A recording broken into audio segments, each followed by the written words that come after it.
¿Ha retornado la paz al país o estamos en el entretiempo de una movilización constante que se toma pausas mientras cocina, mientras madura, objetivos que no son necesariamente los que se exhiben como motivo de la protesta?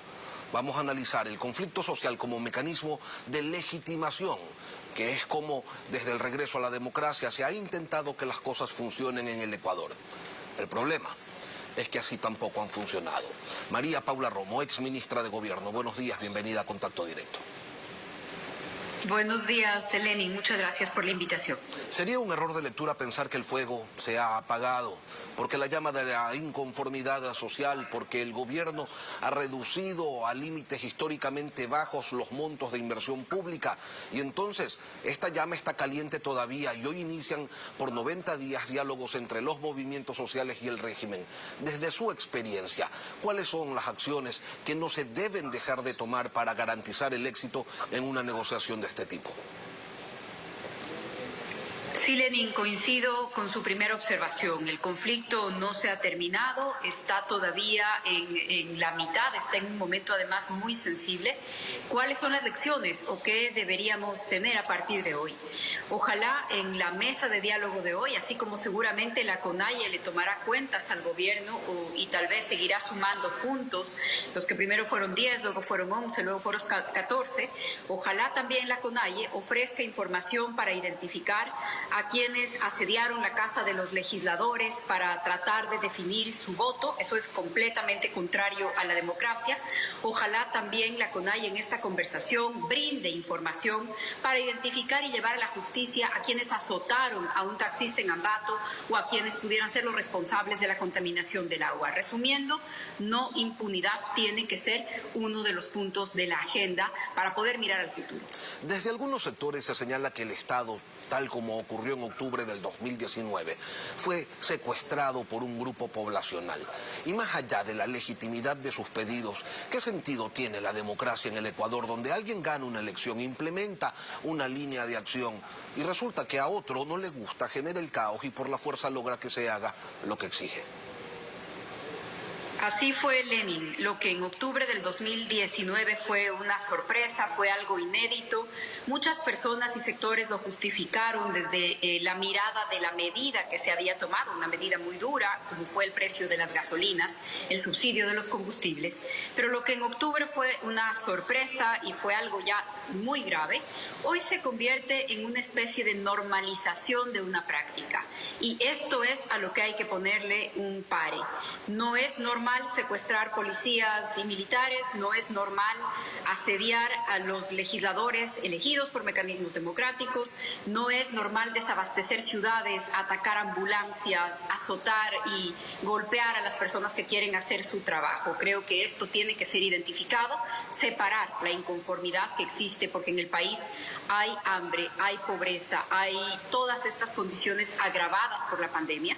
Todo esto tiene que ser separado de los delitos que se cometieron y también de los intentos de desestabilización política, que son agendas innegables del correísmo de los últimos años, a las que lamentablemente se ha sumado un sector importante del movimiento indígena. Y esto también hay que decirlo, es un problema de apuesta o no por la democracia y por vivir en un régimen democrático. La legitimidad de la protesta social no es algo que esté en discusión, pero ¿hasta qué punto esa legitimidad se afecta por las formas? Usted señala y dice no impunidad, pero durante los días de las manifestaciones, en octubre del 2019 y en junio del 2022, hubo un momento en el que ya nadie hablaba de el decálogo de exigencias, sino que decía en su momento fuera Moreno y ayer fuera Lasso. Eso ya es otra cosa, es intentar romper el orden constituido.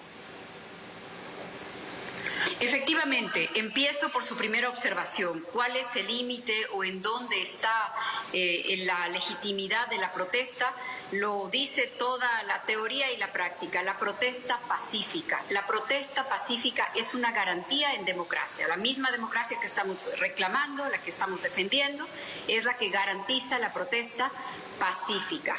Cuando esta protesta ya no es pacífica, cuando se usa el ataque a la población para poner en jaque al gobierno, cuando se impide que las personas lleguen a sus lugares de trabajo o siquiera que tengan atención médica, entonces ya no estamos hablando de protesta, ya no estamos hablando de una actitud pacífica, estamos hablando de delitos. Y bien lo ha dicho usted, hay quienes desde los sectores políticos aprovechan y muchas veces provocan situaciones de esta naturaleza para luego ir por la desestabilización. Mire usted las coincidencias, que a mí no me parecen coincidencias. En octubre del 2019, cuando estallan las protestas, estábamos a una semana de que se dé la audiencia del caso Sobornos. Hoy, en junio del 2022, el Ecuador estaba a 1 o 2 semanas de que el país haya descubierto a los líderes más importantes del correísmo en la Asamblea Nacional compartiendo piscina con el casero de un líder del narcotráfico. Son asuntos gravísimos que nos devuelven a la misma intención de ciertos sectores políticos y en particular del correísmo, la impunidad. También la impunidad está sobre la mesa. No hay democracia, no hay Estado de Derecho si hay impunidad. Los hechos suscitados, las cosas tal como se dieron durante esos 18 días de junio, ¿permiten configurar o permiten entender que hubo una intentona golpista? Creo que sí, Lenin, al menos un intento muy fuerte de atacar la institucionalidad, de desestabilizar al país y en este caso, a diferencia de octubre del 2019, con una clara participación de un sector de la Asamblea Nacional. En octubre del 2019, siendo presidente el presidente Moreno, la institucionalidad estatal me parece que se encontraba más sólida y además fuertemente convencida de la necesidad de sostener la democracia sin dudas. En este caso, lo que ha pasado en la Asamblea, las disputas previas, la manipulación de los sistemas de votación de la Asamblea Nacional, ninguno de estos temas debe verse de una manera aislada y todos hacen parte de un escenario de inestabilidad y de afectación al gobierno. ¿Quién se beneficia cuando un gobierno es frágil? ¿Quién se beneficia cuando a un gobierno se le resta autoridad? Se benefician los sectores que viven por fuera de la ley. Y esto hay que decirlo porque seguramente se repetirá también algunas de las líneas de los guiones de octubre y entonces sectores que hoy deberían estar investigados por asuntos muy graves en la Asamblea Nacional pretenderán cuestionar, llevar a juicio a los ministros encargados del tema de seguridad. Entonces, cuando uno mira de manera integral lo que está pasando en el Ecuador, es indispensable cerrar filas por la democracia, por la seguridad, para no permitir la cooptación de los sectores criminales hacia el Estado y, por supuesto, también cerrar filas contra la pobreza, contra la exclusión, la angustia, todo esto que existe también en el país, que no podemos cerrar los ojos y que hace el caldo de cultivo perfecto para estas intentonas y para estas formas de atentar contra el Estado y la democracia. Tan repetido es el guión, María Paula, que ya la Asamblea Nacional exhortó a la Defensoría del Pueblo para que conforme una comisión de la verdad que investigue los hechos de junio, tal como que ocurrió en octubre del 2019, y en base a ese informe que seguramente emitirá la Defensoría del Pueblo, fundamentar lo que luego viene, las amnistías. Ahora, resulta que faltan 3 años de gobierno y no hay espacios para la gobernabilidad. El presidente Lasso ha reconocido que no tiene operadores políticos y ha satanizado el tenerlos porque dijo que él no va a entregar hospitales, ni la UAFE, ni ministerios, como si la gestión política implicara necesariamente corrupción y componenda. Que no le importa, dijo además, que lo califiquen de ingenuo. ¿Cuáles son las consecuencias de una postura como esa?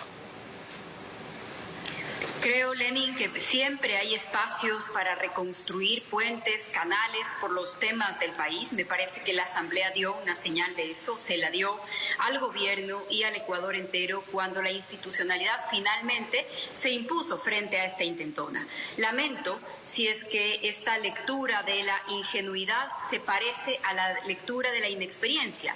Mire usted en el cambio de ministros, en el cambio de gabinete que acaba de hacer el gobierno, habría sido una una muy buena oportunidad para tender nuevos puentes, para incorporar sectores, para sumar experiencia.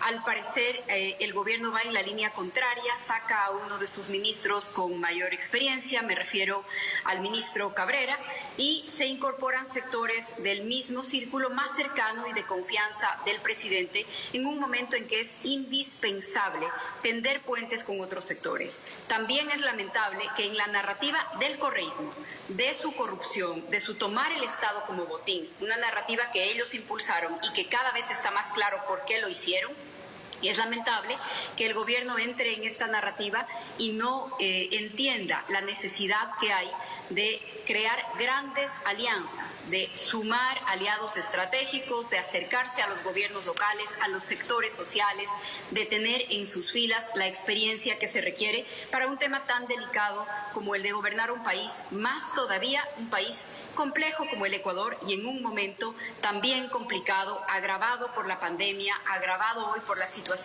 geopolítica en el mundo. Ojalá, yo creo que siempre hay espacio para mejorar, para corregir.